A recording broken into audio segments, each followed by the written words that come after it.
Before we get started today, I want to say thank you for every single like, comment, recommendation, and a very special thank you to my listener support group. If you like what we do here at Off the Deep End Podcast, please consider checking out the listener support tab on our channel's anchor link. Without you, we would not be able to continue the great work we're doing with these conversations, breaking down boundaries and helping heal each other by sharing our stories, our trials, our tribulations, and how we process them. Let's jump straight into this episode. Are you thinking about making a podcast? Spotify has a platform that lets you make one, and if I can figure it out, you definitely can too. You can create your own content all in one place for free with zero hangups and even earn money as soon as you get started. Spotify lets you record and edit episodes from your phone or computer so you can go mobile, just like I enjoy to do. My favorite thing about it is that you can create video episodes if you wish and upload them to wherever podcasts are heard. You can even set up subscriptions or, if you're like me, listener support options for listeners to help you grow. I 10 out of 10 recommend the Spotify for Podcasters app.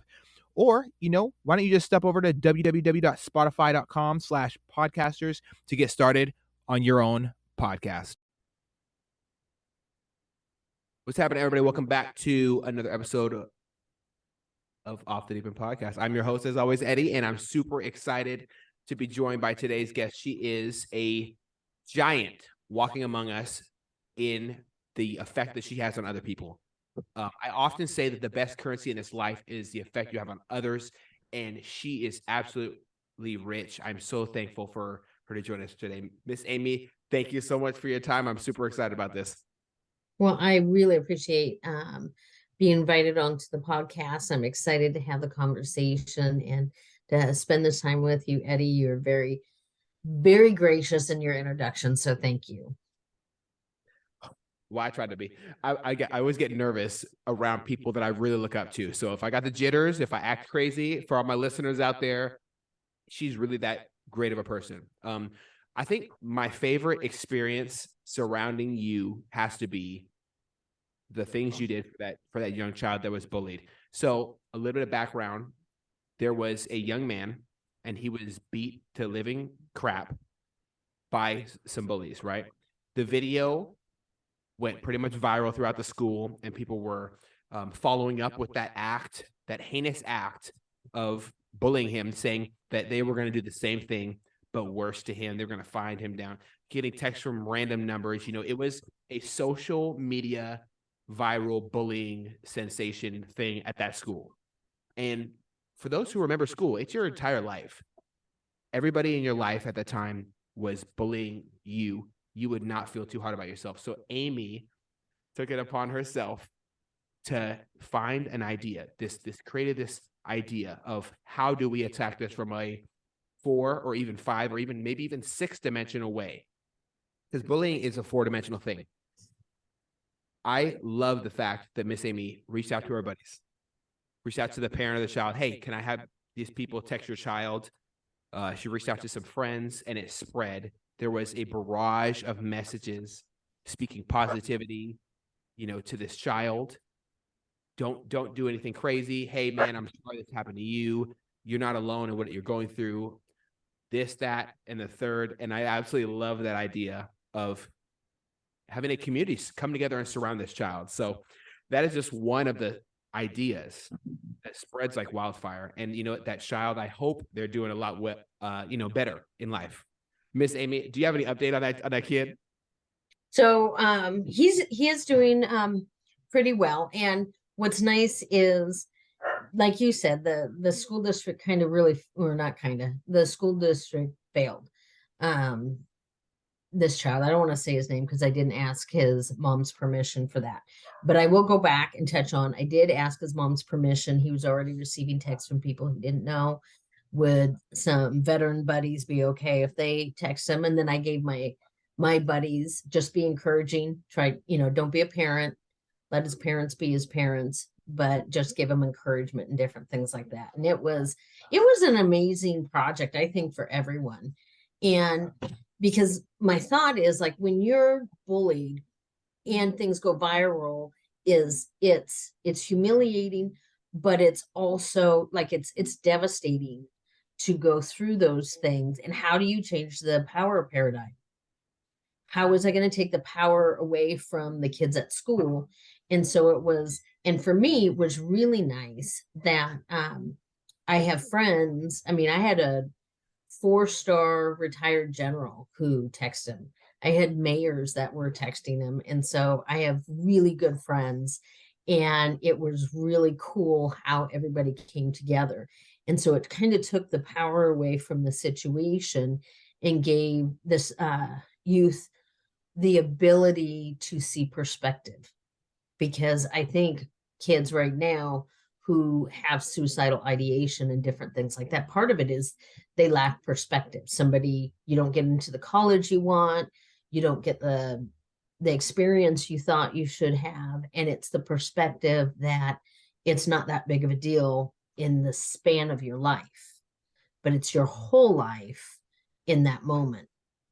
And I'm really hoping to, like, different people at TMF. I mean, we were whiteboarding it and throwing spaghetti at, like, what are the challenges? Okay, we have tech challenges, we have, because we vet our mentors. So our mentors go through background checks to be able to work with kids. And we have a group of mentors that don't engage because maybe they're not super confident teaching or presenting. So texting a kid going through something challenging to help them feel included could be a really great way that we get our mentors to engage. But there's a lot of problems that stand in the way of being able to figure it out, because, but the number one goal at the end is for a kid to feel like they belong and they have tools to gain perspective, right? And it was a crazy night, like reaching out to everybody and checking in with my girlfriend, making sure that we didn't cross a line, that he was doing okay and stuff like that. And so it was a beautiful thing. So thank you for bringing it up.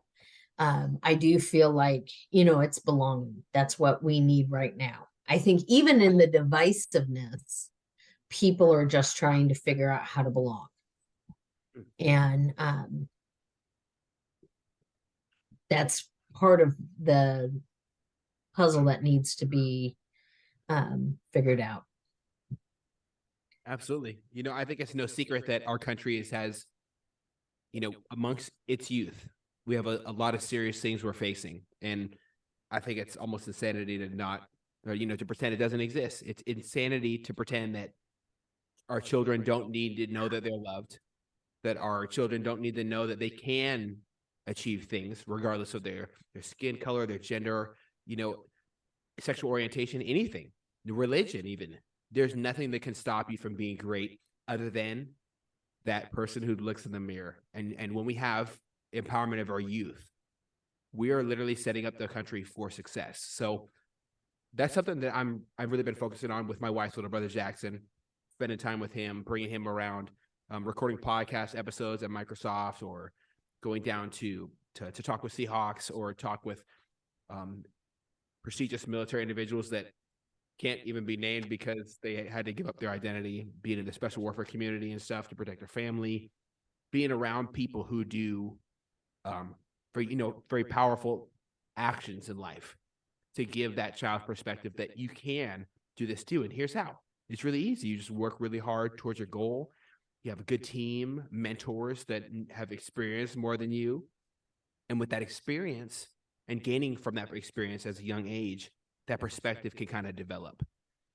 But I don't have any experience about your experience. So why don't we start from the nitty and the gritty? What was your childhood like? Please tell me. Oh, mostly pretty great. I'm one of those unusual people. My parents are still married to each other. We lived in Canada for a couple of years when I don't remember Canada, and we came back to Tacoma. And so I went to schools here, everything. I became a naturalized citizen at 16, joined the Army at 17. My dad is a real entrepreneur. He's a sheet metal worker, but he was into downhill and slalom skiing, and he bought property up at Crystal Mountain for like $10 for like a plot of land and built a cabin. So here, I grew up not having a lot of money, but we had a cabin. And so like when my dad would lose his job, we would actually go and stay up at the cabin for like a week or something like that, and loved it. And then when I was in high school, Boeing actually, I believe, bought out contracts that he had, and he quit his business and went to work for Boeing. And that took all the pressure off. He was kind of cranky, really cranky, and not easy to talk to and different things like that. And so when he went to work for Boeing, taking all the pressure off his shoulders, he was like a completely new man. And then, like I said, I joined the Army. I was one of the first women in light infantry. I was stationed at Fort Drum and home of the Frozen Chosen, 10th Mountain. I worked, so it's Forward Support Battalion, so it was mechanized infantry. And then I went from Fort Drum. We did Reforger back then. This is way before you were born, Eddie. It was field problems in Germany. And we came back, and then I put myself on orders for Korea because of some of the things that I went through at Fort Drum. And, so I'll elaborate on that. There was 3 of us and that were targeted by a certain sergeant.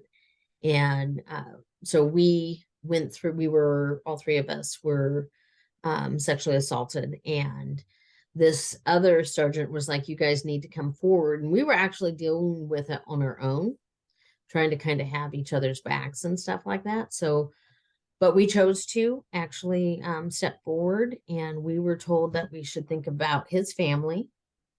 We were admonished. I was up for a promotion and I was not given my promotion. And my first sergeant said, I hate female soldiers. If you ever have a problem, don't come to me. And however, I will say, so that was my first sergeant.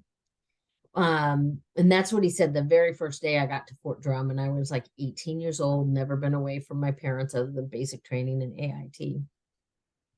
And so I didn't, but and there was not very many women. Like there was like 4 of us, 2 women over here and 2 women over here. And it was like co-ed barracks and different things like that. And my roommate got the last female roommate. She was mad because she was a specialist. So she wouldn't actually let me unpack for about 2 days until they said, too bad, she's staying with you. And then, so I don't know. So I just had a personal work ethic that I grew up with. And eventually my first sergeant was very happy with me as a soldier, and he ended up being a really neat guy. And apparently, so after everything happened, like I said, I asked to be put on orders to go to Korea to get myself out of that situation, right? Well, just before leaving, my first sergeant gave me a packet, and he goes, this is your promotion. This is what you do. When you're home on leave, go to a uniform store, get a specialist rank. Here's the 201 file on it. Here's the promotion paperwork. Show up as a specialist. They'll think they made a mistake because they did. You should have gotten this. So they had all 3 of us, I guess, not done. I don't know what the other 2 ladies, where they are, or what their next steps were or whatever. And so that's what I did. So I showed up in Korea with E4. I'm like, oh, I didn't know. Here it is. And I do appreciate that about him. And then in Korea, part of a group that was that one wasn't as bad for me. Like, it was more assault than it was everything. But one of the other girls ended up having an abortion and had to have an abortion in Korea in a Korean hospital. And so I went through that with her and different things. And I was like, this is for the birds. And so I met and married my ex-husband in 5.5 weeks to try to get myself into a safe space. And he was planning to be a youth pastor. He was an ordained minister. And I thought, oh, we're going to have this great life. We're going to serve children in churches. It's going to be amazing. It didn't matter about sexual attraction or anything. And he was, to me, he was fine. He was a fine candidate for a husband. And in a world of Christianity, that's what you look for. You're not necessarily looking for anything else. And so that marriage, so I got out of the Army and I was married for 12 years and have 3 kids. And so I always laugh. I'm like, can you sue the military for a marriage? But it doesn't matter. You know, I have a really great life now. I have a fabulous husband that I consider my forever husband. And, you know, I had a girlfriend who was at my wedding in Korea, and she's like, do you wish, and I apologize, I don't know if you knew this, my ex-husband's name is Ed. She goes, I just really wish Ed was just a better man. And I'm like, I don't. I feel like if he were any better of a man, I would have stayed married to him, and that would be sad. Because I wouldn't have been able to be with Mark. And then she's like, so she really didn't like that answer. But she then came around, she goes, okay, well, then I really wish you met Mark earlier before Ed. Like if Mark, because Mark was in the service too. And I'm like, I can't wish that either, because I don't know that I would have realized the gem that Mark is without having gone through the experience of being married to Ed, you know? And that's sort of like the butterfly effect, isn't it? And I think when you truly are grateful for where you are, you have to be grateful for all of it. You know, I don't have to like all of it, but all of it got me to where I'm at. And here's the thing. So, you know, what's funny is I call myself, and you know this, I'm a volunteeraholic, right? And so my book is Stories of a Volunteeraholic, which should be out in the next couple months. It's in the editing phase. Fulton Books picked it up, so I'm very excited about that. But when I came out of that marriage, I was like, this is it. I want to be who I want to be. I don't want anybody to tell me what to do. I don't want to, like, so Mark was much more certain and secure in the beginning, where I needed a little more time, because to me, you know, I made Mark take every personality test known to man. I you know, I push him so hard. And I think I always tell him, I said, you're the one, you know, like so I used to say, you know, he's the only man that will put up with me, but that's actually kind of negative. So I would like to say now, he is the only man enough to be married to me, and the only man that I'm interested in being married to. So that's kind of the win-win, right? Because I know that, you know, I speak my mind. I don't wait for you to ask. I don't, you know, I'm not going to stay quiet. But some of the conversations that we have from there are really good. And I wish other couples had them. Like, why would I stay married? Why would I stay married if I can't say what I want to say? Why would I do that? Why would I make what I make and stay married to be shut down at home? That doesn't make any sense At all. You know, and sometimes I don't think guys realize, like, you know, we have a choice, right? Oh yeah. Oh yeah. I always encourage, you know, my lovely wife. Like she's my freaking hero. I cannot say it enough. She's my absolute hero. I just hit my lamp. Oh my God. Getting excited over here. She's my absolute hero. I would be nothing without her. I need her to be blunt. I need her to be honest. I need her to tell me when I'm messing up. I need her to tell me when I'm when my plate's overloaded and I'm personally suffering because I'm giving too much of myself to other things. I need that. We need our ladies to be blunt, cold, honest, supportive in all these things. It's not to just one partner to stay one step behind and speak when spoken to. And what are those shitty stigmas are there out there, like work in the kitchen or whatever? Like, no, stay home, raise the kids. No. And I guess on the flip side of that, people who don't have to be our personality, I do also want to honor, like women and men who absolutely love all the domestic responsibilities. Like, I don't feel like my personality is the personality. It's just mine. And I just want to live uncompromising in my life. Like, and it's a funny conversation. Like I told Mark, I want to volunteer how I want to volunteer. I literally took a year off to just volunteer because I wanted to experience different pockets working with kids at different ages and different things like that to figure out what I loved. And that's when I learned that I really do not love little kids. I love my grandkids, but I mean, doing events with little kids sucks my life force. Mm-hmm.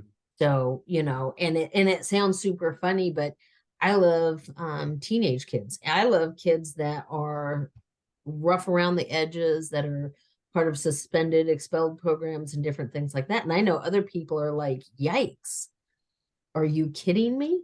And I'm like, no, I love it. We have deep conversations. What we're saying means something.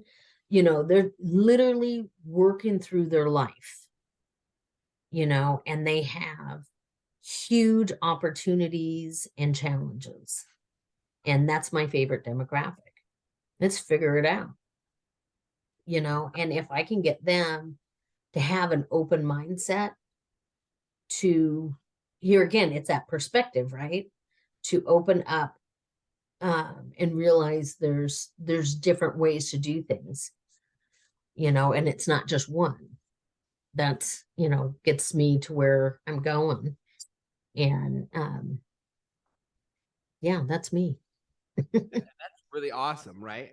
The idea of kind of picking up where other people might have given up, or pick up where people kind of left off. A lot of people run out of the tools to fix the situation that they could have prevented, as parents. And a child is going to respond to life and to you and to your lessons and stuff like that.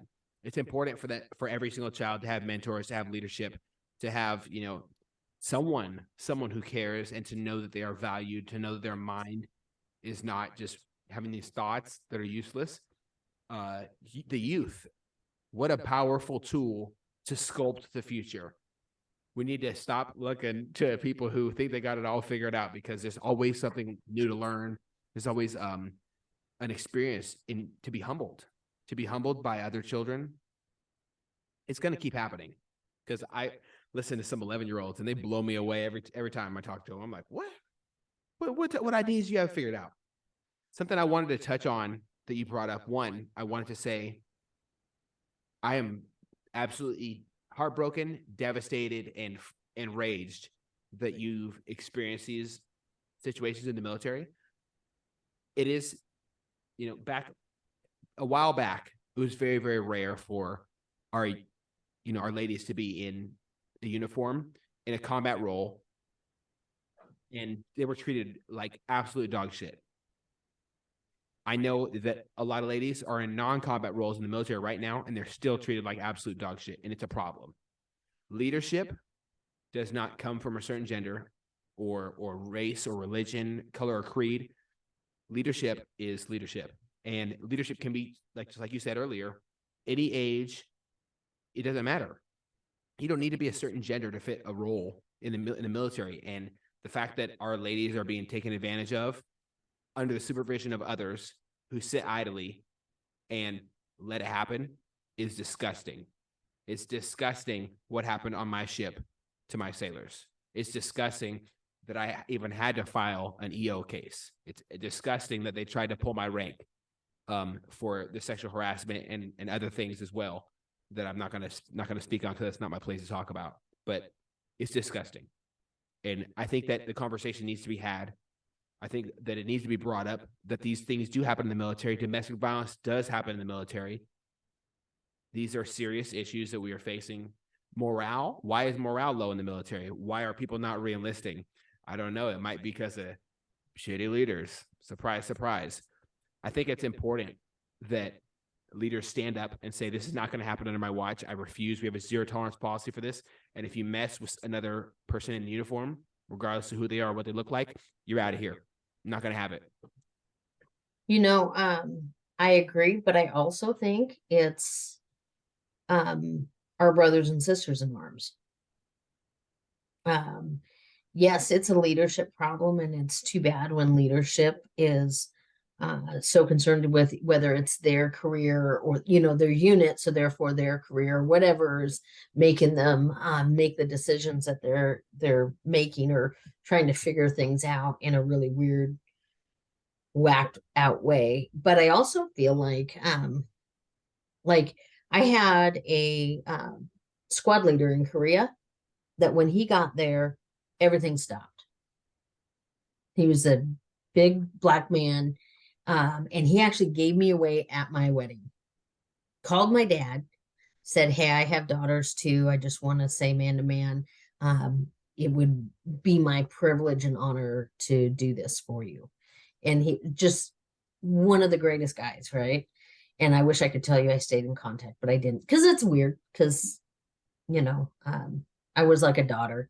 But he protected me like nobody's business, and for no reason. We weren't dating, we weren't anything, but he was just not on my watch. And we had the female, or I was pace setter oftentimes because I'm the shortest. And so in the Army, they would have the shortest female run. But the problem is I was a good runner. So everybody complained about my runs. But the Katusas hated running behind a woman. And so this one guy would try to trip me. And I have never fallen out of a run in my military career, which was rather short, but I just never had. And so he tripped me one time so bad that I actually fell and rolled. And so then I was out of formation and hurt my leg. And so one of the other guys was like, run with this person who's hurt. So I ran slower with her, and I went right back to his room because he had a profile against running. And I told him what happened. I was super upset. So he goes up to the Katusa and he's like, "You never touch her again. Never, ever, ever." And he goes, "Are you threatening me? This is an international incident." And he goes, "I will deny saying it to you, but let me let you know. You will not touch her again." And I was around the corner, so the guy didn't know I was there, and I was trying not to laugh because my friend was much bigger than him, like probably twice his size, and he's like, "This is just the way it's going to be." And I was never messed with again. And I feel like it's those things. I think we as comrades, yes, it's a leadership problem, I agree, but I think we've known it's been a leadership problem, and leaders don't lead. They're out for their careers, they're out for what it looks like, optics. I think we need to build it from the bottom up, not the top down. I think the top down just doesn't work. I think we are where we are as a society right now because top down doesn't work. Absolutely. Absolutely. And I think you're definitely right across the board on everything you just said. I know that our leadership is definitely the problem. But there's also a problem with people who, and when I say leadership, I don't mean necessarily someone who's been promoted by the United States military. I'm also talking about everybody, because everybody's a leader. The person next to you, everybody can be a leader in one way or another. They have to either rise to occasion or, fall to their level of training. And normally, but those are the two that are spoke about. There's also a third one. People who don't do shit, right? And that's one thing that's not taught at the sheepdog response shooting class that I talked with some of their the cadre there, and I forgot you forgot the third one. People who just don't do anything about it, who know about it, but they choose to shy away from a situation to be great or to be better and do nothing. So, I'm going to go back to my friend's son situation. I texted everybody. Now I'll be perfectly transparent. I was drinking wine. I was not sitting on my couch. I was probably watching Blue Bloods or something. And I was texting everybody I knew. And it was interesting, the people that chose not to. No judgment, but they just chose not to. There's, you have the contingency of they didn't get the message right away or something like that. But anybody who said, hey, I didn't get your message till this morning, can I text them now? I was like, absolutely, and I had people even from work that texted him the following week. You know what I mean? Which I thought was also good. So he didn't feel like it was a one and done, like a magic baton. He actually had, interaction for a little bit of time. And it could be, I think with a couple people, he's still texting them.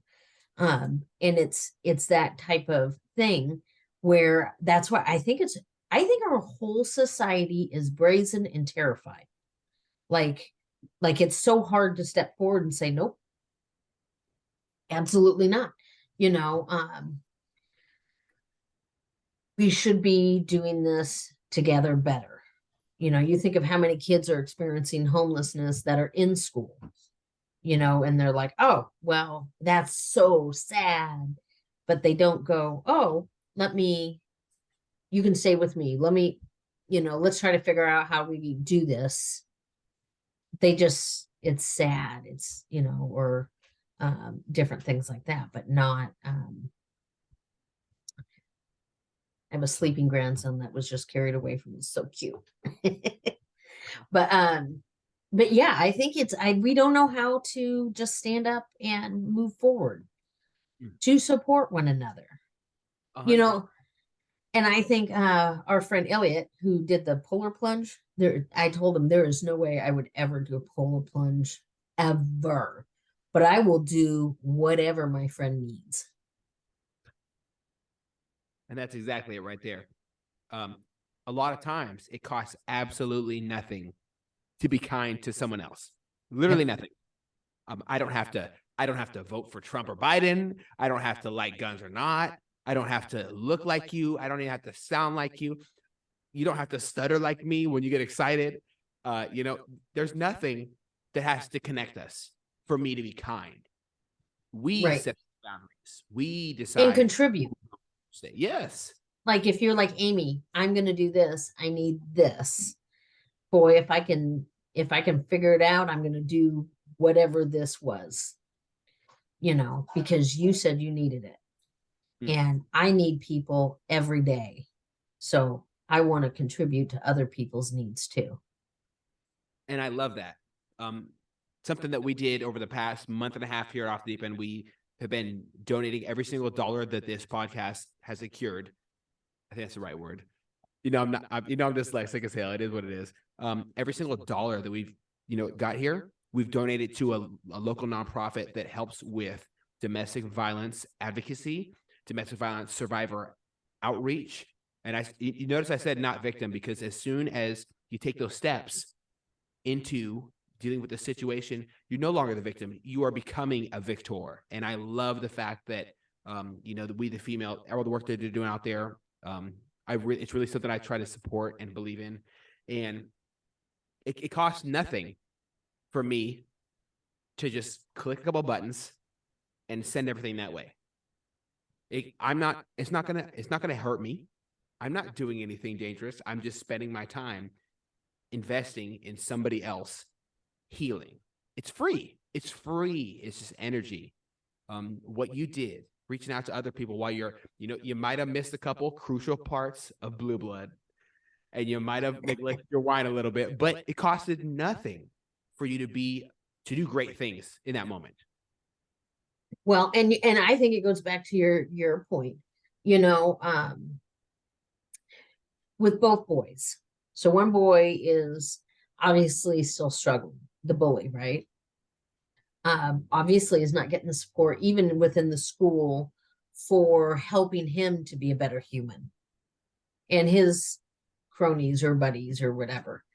But my friend's son, I've hopefully taken him out of the ring, because he was because if you don't, it's suicide or homicide at a certain point in a certain demographic, right?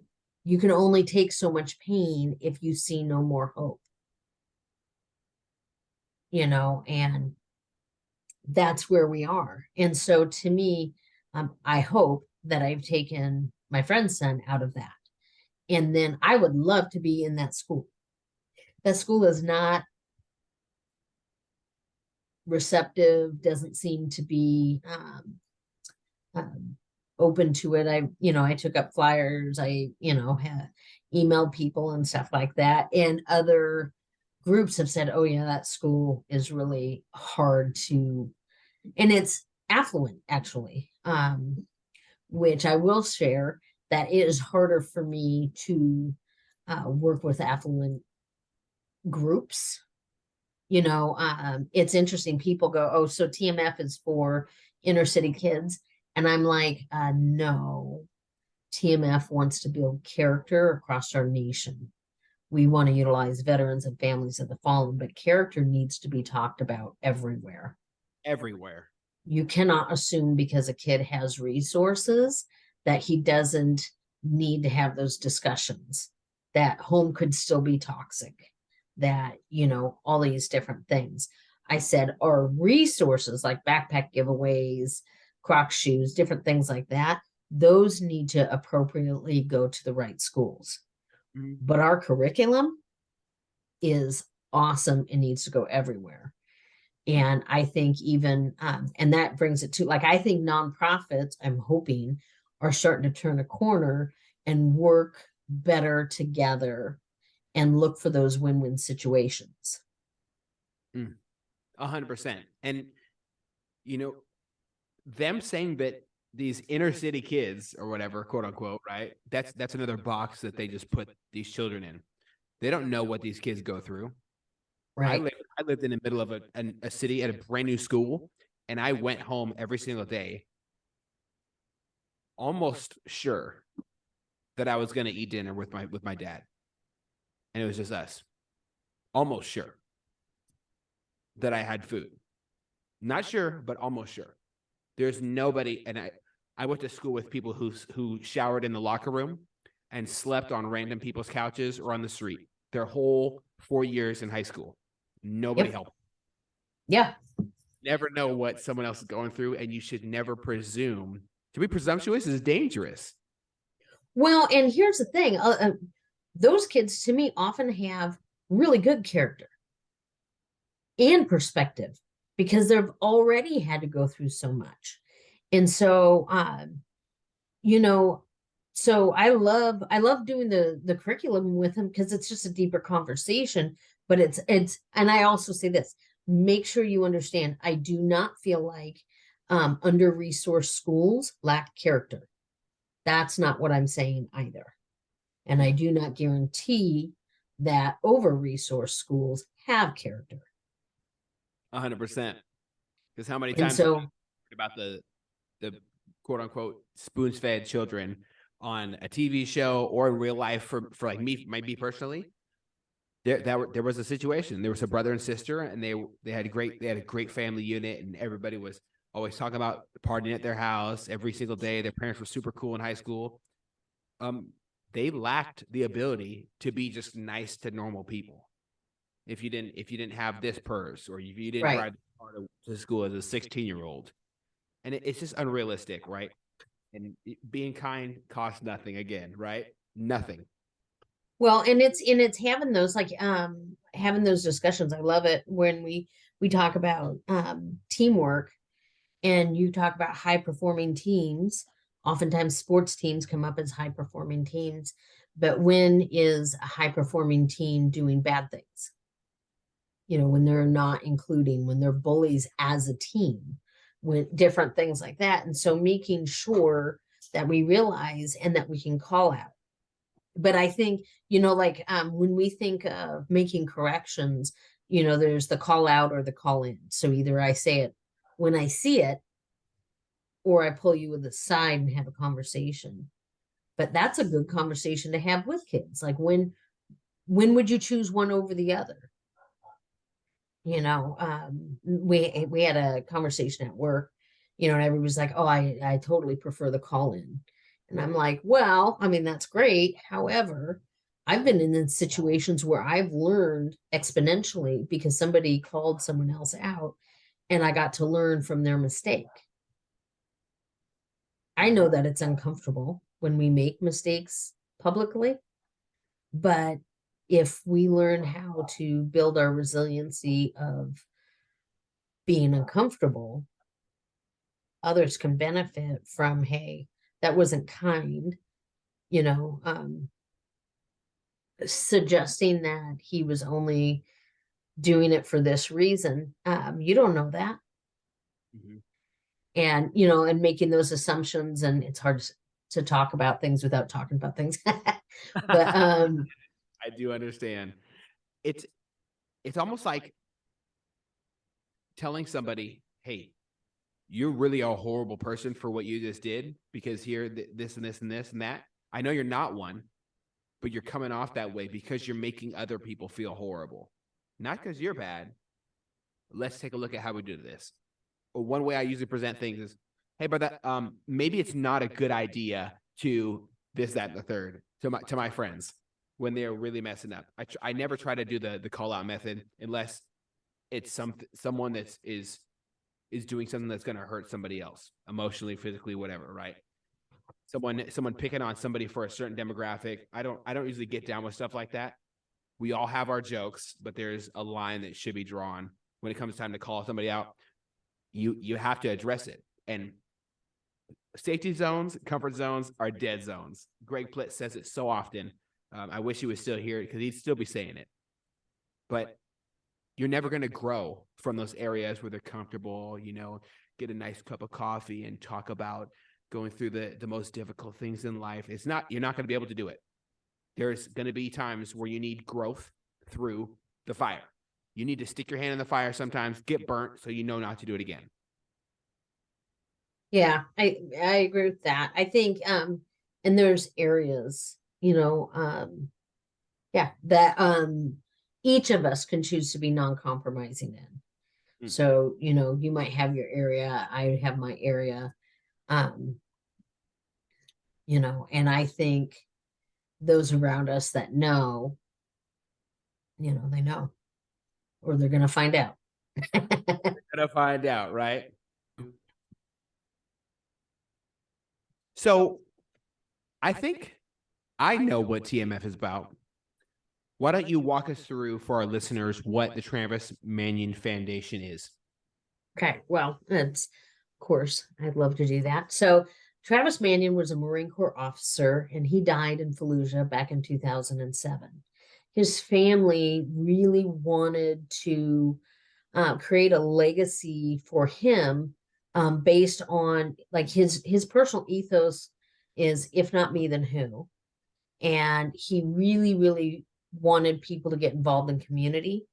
And it bothered him kind of the state of affairs that our communities are in. And so they really took their time to create a really great platform for veterans and families of the fallen to get involved in the communities kind of however they wanted. And that's kind of where I think the beauty is. So if somebody chose to become a mentor, they get trained on what positive psychology is. They take a character assessment. Eddie and I both have taken that. Figured out what their top character strengths is, kind of how you could teach a course in it. We do background checks, and then we deploy them everywhere.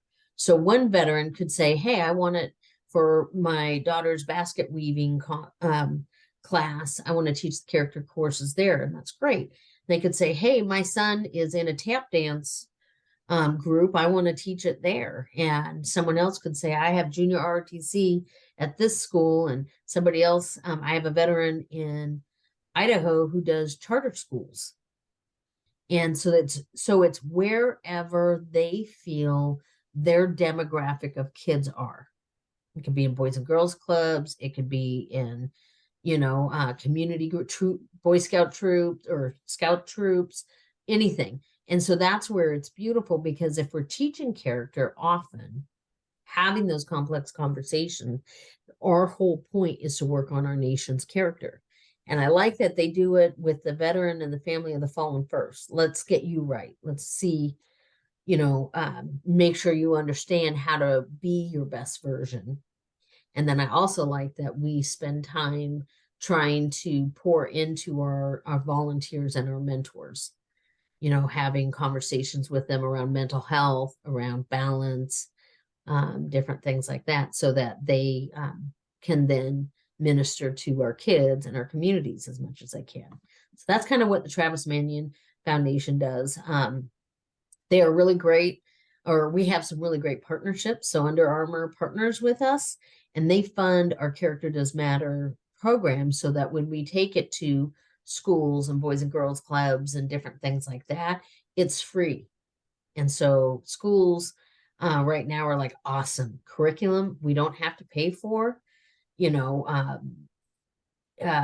people who have background checks that can come in and interact with our kids on a regular basis. That's amazing. Let's sign us up.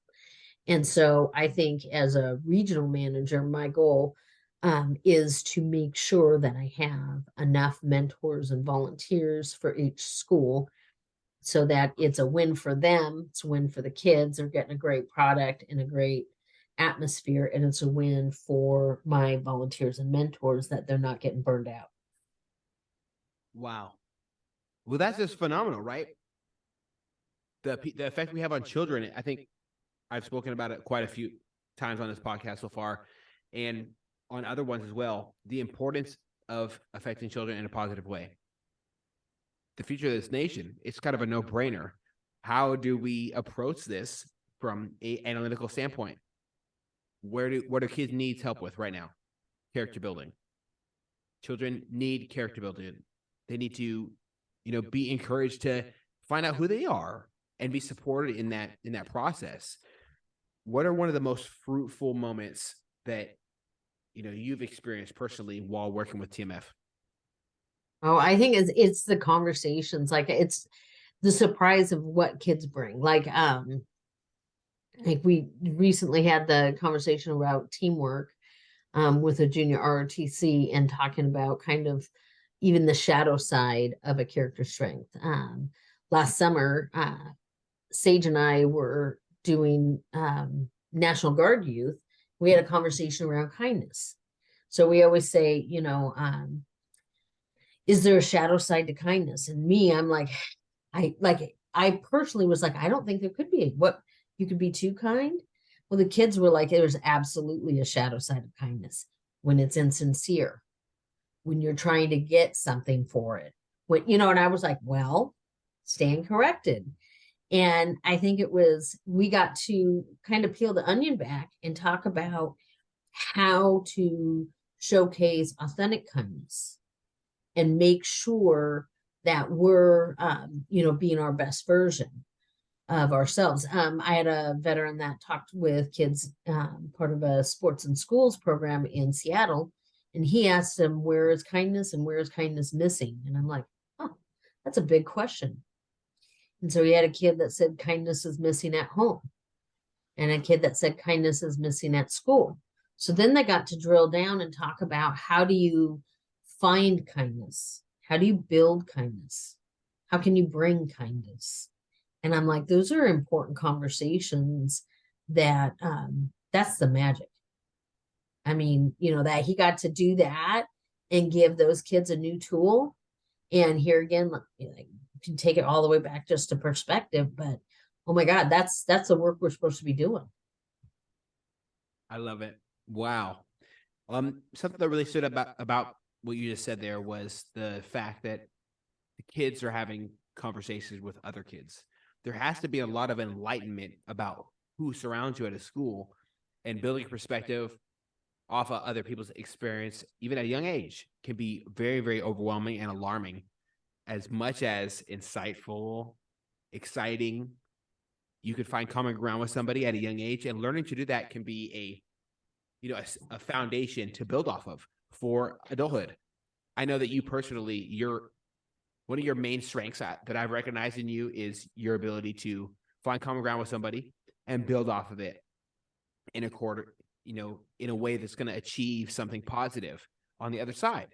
It doesn't take, like I said before, so many times, it doesn't take you looking the same or feeling the same about certain situations with somebody else to find common ground. Common ground can be found just by syncing up ideas. It's no secret. Oh, the children are important. Oh yeah, the children are important. Well, how do we find that? Where's the foundation? Which is my next question. What is one way we can, my listeners and myself as well, what is one way that we can positively affect another human being that's a child? I think showing character. So, whether it's opening doors, it's asking questions. I often feel like an opportunity can be lost because somebody didn't ask a question. So you see a child. Are you doing okay today? Is there anything going on that I could help with? Even if the answer is no, most of the time they feel so appreciated for being seen. And I'll caveat that for kids on the spectrum. If you do something that kind of shares with them. So if you know that this kid is on the spectrum and they look like they're having a bad day, if you walk kind of up to them and then swivel to the side and ask a question where you're looking down at your feet, that is a really respectful way oftentimes to work with somebody who's on the spectrum. And I just want to check with you to make sure that you're doing okay. Is there anything that I can help with? That child feels valued in that space, or most of the time does, depending on what's going on in their world and stuff like that. But here again, it's just anything that you can do to show that you see them and you honor them. That is the greatest thing to do for kids. It's not most of the time. And I was a mean mom as far as video games were, and I'm a mean grandmom. And so, but I think there's just magic in interaction. Yeah. And I always feel I get to play all those games everywhere else anyhow, so it shouldn't be that big of a deal not to do it here. 100%.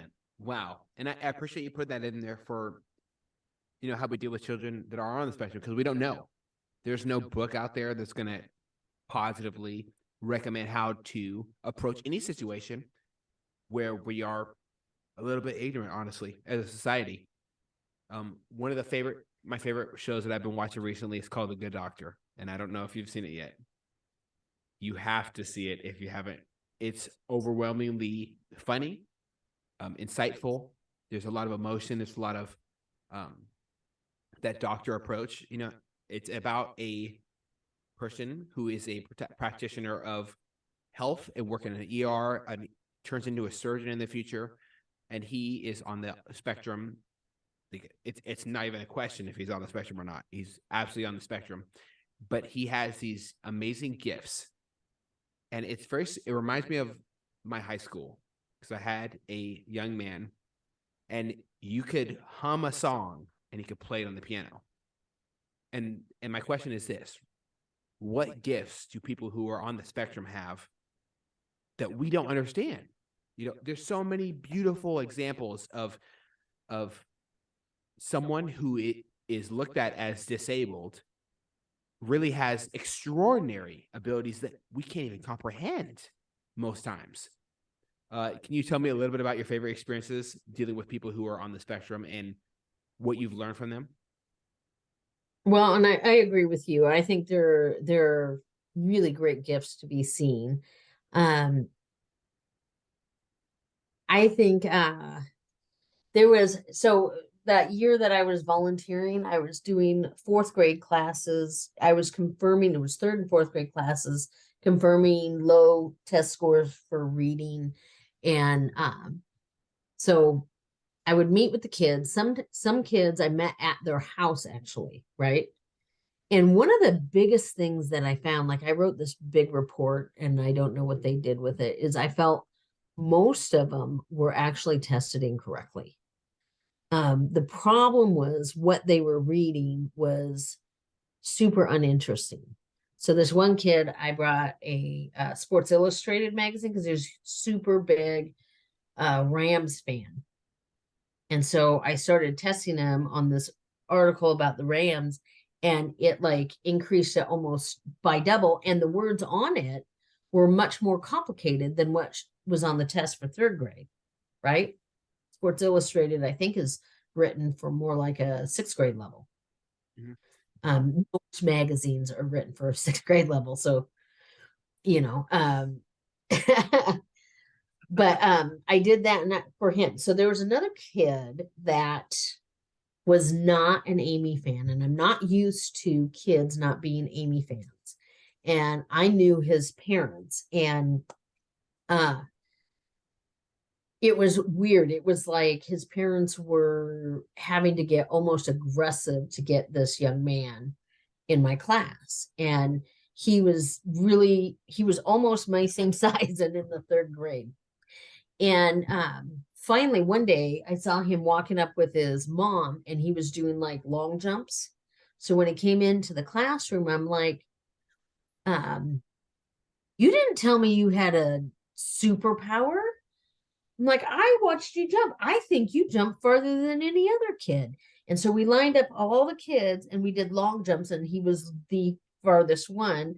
And from that moment on, it's like it's trying to find that point of connection. And I also found out, so after that, what I noticed he was doing is he was my only third grader in this one class. And there's a fourth grader sitting across from a little girl. He was doing her worksheet upside down. So you're telling me that this young man is slow, but he can do at third grade, he can do a fourth grade worksheet upside down. That means he's reading upside down.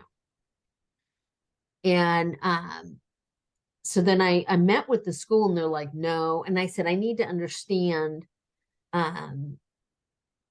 his teacher. What color is his teacher? And they said his teacher was white. And he's kind of shuts down in his classroom. And I'm like, okay, when they come in and do the test, is the person who's doing the test white or black? And they said it's white. And I said, his family, his dad has been in and out of trouble with the police in this area and different things like that. So the police have forcefully come into their house multiple times and some different things like that. And I said, I would like for us to try to see what the difference would be if the person giving the test was a person of color. Plus, he had sensory things on his like he had not been identified at all in the school as being on the spectrum, having any type of special needs. He was just seen as slow. And I actually had a hard time convincing his mom to let me advocate for him at school. She was like, he's just trouble, Amy. He's just a lot of work. He's just, all these things. And I'm like, you have to understand that everything that you listed, if he were white and you were in a rich neighborhood, it would mean that he's gifted. And I need you to sit with that for a moment and let me verify. And so I actually talked the school into getting there was a buddy of mine who could do his testing, different things like that. Sure enough, he tested sixth grade reading, and it changed his trajectory. And he's a really sweet kid. And it finally got him to have the resources that he needed to thrive, you know, not just be, you know, and it is funny, once in a while I'll see him in the park or something like that, and he is now like 6'5", and he always runs up when I'm like runs up from the back, and he's like, Miss Amy, you know, and I'm like, I think I just peed. Yeah. But he's a really, really neat kid, and I'm super excited for his future and stuff like that. So that, you know, and here again, that's the universe letting me see something.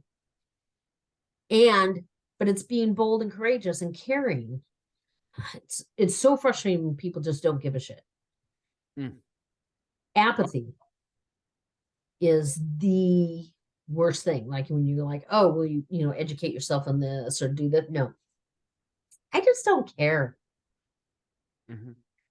You know, and have to throw caution to the wind and try to find out how you can help another person.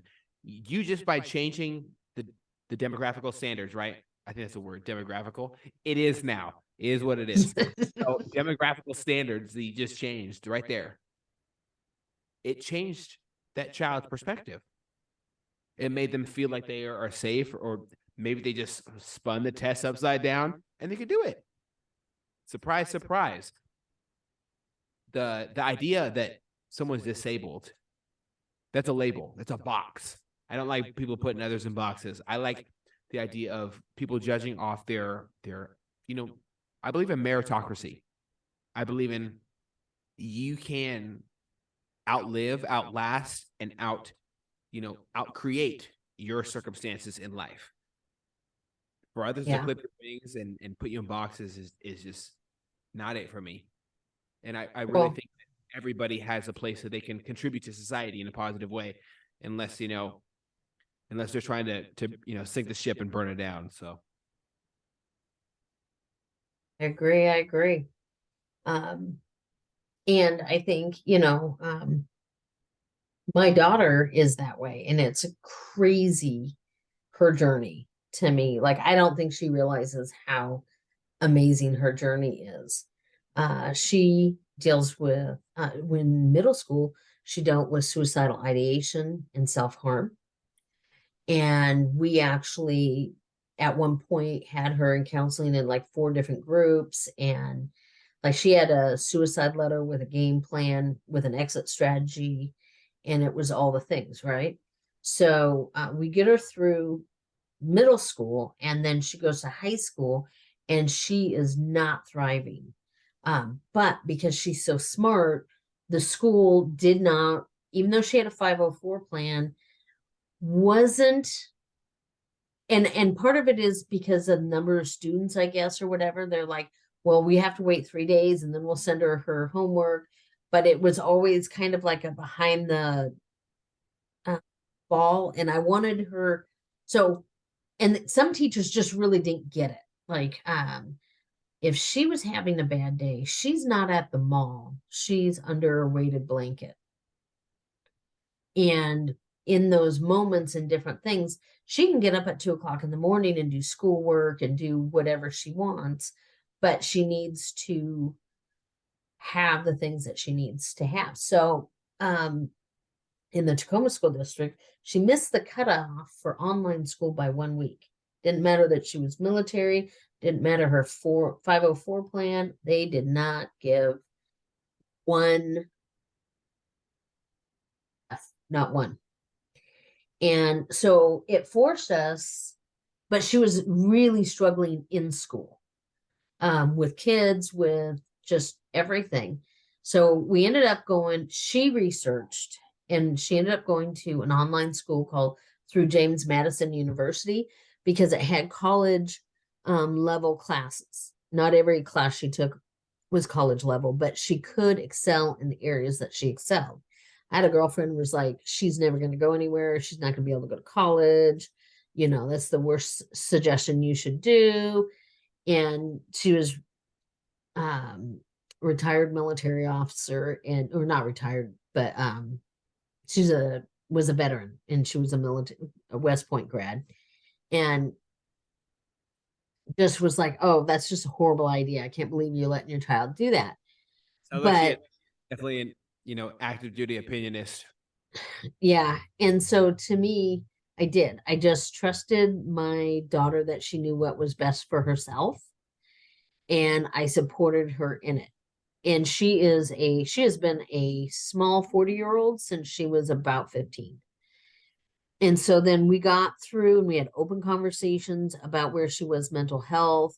I mean, at one point I took all the knives out of the house to realize that she wasn't using knives, she was using razor blades. And so having to go back through and look where and she had razor blades hidden everywhere. And just going through that experience was really rough as a parent. But then when we moved to Parkland, I kid you not, she looked at all the high schools that were around here. And then she interviewed the principal at Washington High School to see whether she would fit or belong or whatever on her own. Like, made an appointment, went and met with her. And this principal was kind enough to give her space, like answer her like an adult and different things. So she ended up going back into school. And what was interesting is Sage was accepted in every college that she applied for. And she got scholarships, got academic scholarships to Bowling Green University to study forensics. She got accepted to I want to say MIT, but might not have been the right one. But anyhow, like 3 different colleges. One college she said she didn't even apply for, but every school that she wanted to. And she just transferred to UW, and she's going to be done with her bachelor's 6 months early. And she's worked full time. So you have mental health, depression, anxiety, all these things that were active. She found her solution, and then she thrived. And it's interesting to see, when people are like, oh, that person has depression, and it's so scary, but it's not. I mean, it is, and it's not. I feel really bad for the person who has depression because that really sucks. Depression, anxiety, I wouldn't wish that on anyone, right? But Siege has taught me that doesn't mean you can't thrive, and that you can find amazing solutions that will help you. People like, well, if you have anxiety, you can't do this, or they can't be depended upon. And I'm like, I don't know. She's straight A college student and still works full time. So I would call her, a superhuman, because that's insane. That's crazy to me. Like, full time and you're in college. Right. Wow. You have to be an extraordinary individual to be able to balance that workload at all. In forensic anything. Well, and spell forensic. But we have all the things that she needs. She has, 2 different weighted blankets. She has different essential oils and all the things that she needs to use when she needs them. I know how to lure her out with snacks, and also how to give her her space. So if we're having a holiday or a family event, we talk extensively about what expectations are, so that she, like when do you think you would like to interact with the family, or what would you like to be around? Just the littles? Because older people can be cranky, or sometimes she wants to be later in the day because she wants to play long, horrible board games with her siblings.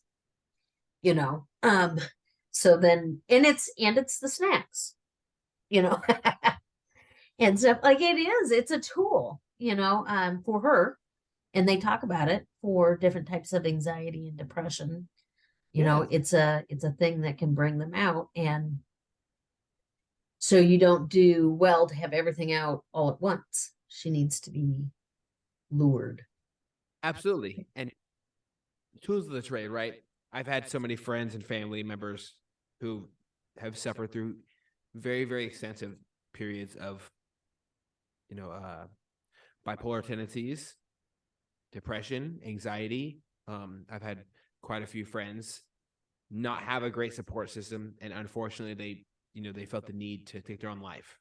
And what a mark on this earth they left of pain, of missing them. And I think it's so amazing. It's not beautiful. It's freaking amazing that you're there for your family member, your child, someone who is going to have the carry on the bloodline for you, someone who looks, similar to you, has the same values that you have in some instances, and someone who's absolutely killing it in college.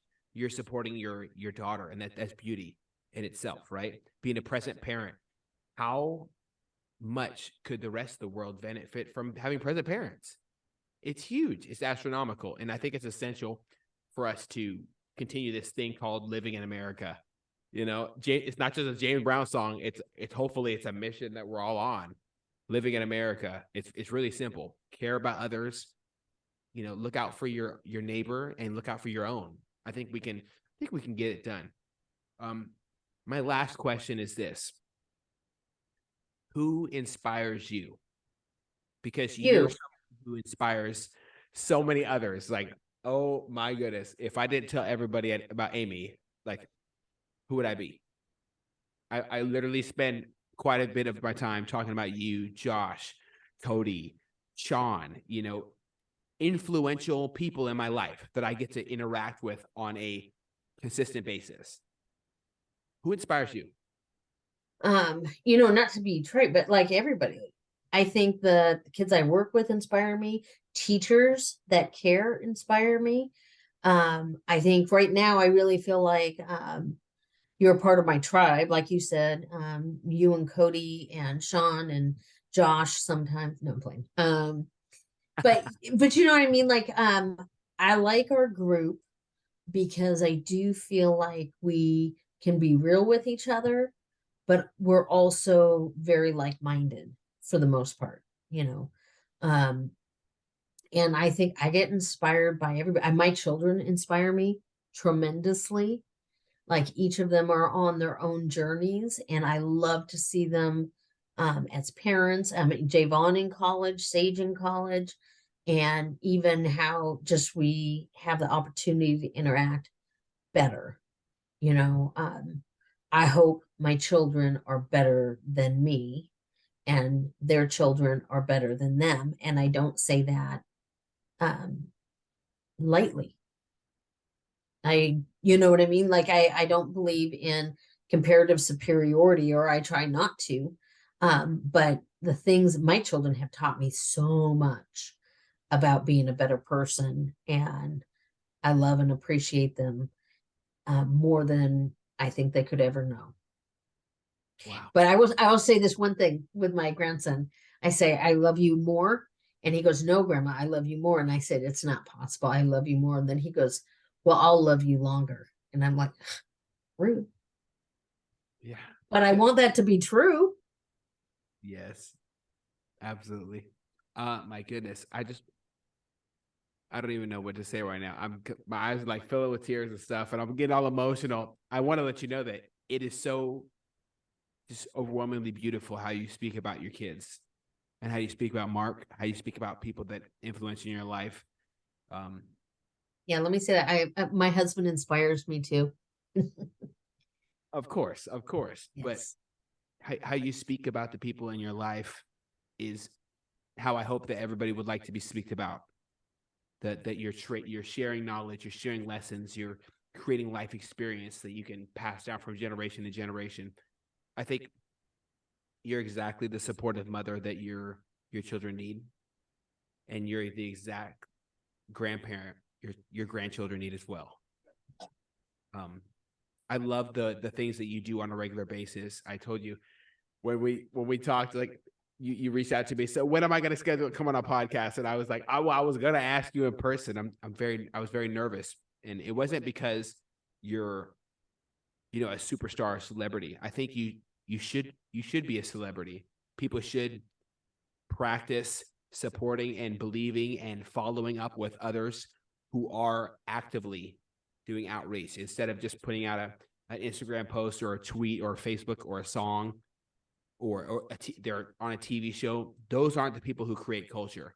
People who create culture are doing outreach out of their free time, doing outreach for very, very, low, like pennies on the dollar for what they're providing to the universe.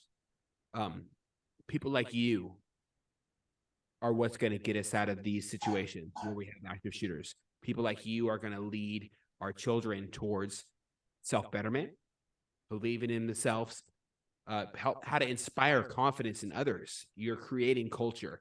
One of my favorite independent journalists, Tim Pool, talks about this often. We need to create culture. I don't care what it is. We need to stop being divisive. We need to create culture. Let's put out music. Let's put out art. Let's celebrate life. Let's be excited. Stand on your beliefs. Be who you are.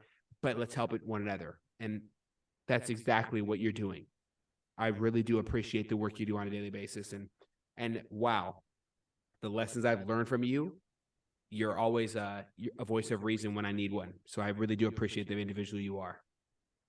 Well, I thank you, and I really appreciate you too. I mean, your podcast is so deep and needed because it's part of the conversation that we need to be having. So I really appreciate it. I think you need to really honor that your podcast is volunteerism. It is getting conversations out and it is working within the culture. So I see that and I hope you do too, because it is powerful and I do appreciate being on and giving my 2 cents. Yeah. Thank you so much. Well, you gave us at least $20 today. I'm going to be honest. So thank you so much. And thank you to every single person listening. And this has been another episode of Off the Even Podcast. If you love what Amy does, like I do, I'll put the links to her Facebook in the description. Also with TMF there, let's get connected. Do you have what it takes to have a positive impact on the future? We're talking about the future of America. It's really simple. Who do you want your kids around? Do you want them around people who are inspired by others, who understand how to lead with their strengths? Why not tap in to TMF and figure it all out here? Thank you for listening. And as always, let's keep this conversation going on our Facebook page at Eddie Lowry Off the Even Podcast. Thank you so much. I hope you are doing well. Hope your family is thriving. And I hope you are enjoying the beautiful weather outside. Enough waffling for me. Much love and bye-bye. Before we get started today, I want to say thank you for every single like, comment, recommendation, and a very special thank you to my listener support group. If you like what we do here at Off the Deep End Podcast, please consider checking out the listener support tab on our channel's anchor link. Without you, we would not be able to continue the great work we're doing with these conversations, breaking down boundaries and helping heal each other by sharing our stories, our trials, our tribulations, and how we process them.